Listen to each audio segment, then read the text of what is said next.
วิตเหมือนสายน้ำไหลไปไม่ย้อนคืนเมื่อวานกลายเป็นอดีตทิ้งเพียงภาพให้คิดถึงเรื่องราวที่เคยงดงามทุกอย่างที่สะสมมาเลือนลางหายไปตามกาลและลาบางครั้งก็ร้องไห้บางครั้งก็มีรอยยิ้มทุกเส้นทางที่เดินผ่านร้อยพันอย่างที่ได้เจอดังหมอกบนท้องฟ้าอีกไม่นานก็จางหายไปอีกไม่นานทุกคนต้องจากกันไปสายน้ำไหลไปไม่หวนกลับมาเวลาไม่เคยคอยใครอย่าปล่อยให้ใจจมอยู่กับอดีตเพราะโลกของความเป็นจริงไม่มีสิ่งใดจีรังอยู่คำฟ้า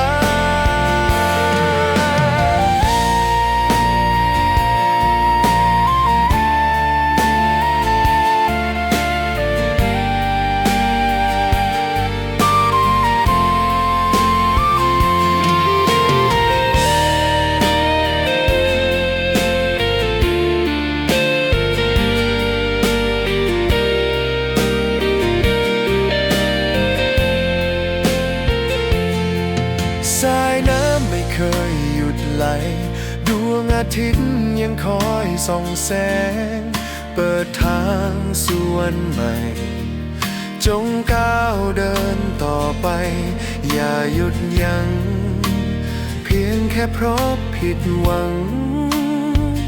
อะไรที่เสียไปอย่าเสียใจไปกับมันหากวันใดอ่อนล้าเหมือนลำธารที่ไร้น้ำไหลโปรดจำไว้ว่ายังมีฉันที่เคียงข้างไปกับเธอน้ำไหลตามลำธารเธอเป็นน้ำฉันจะเป็นลำธารให้เธอได้เดินออกไป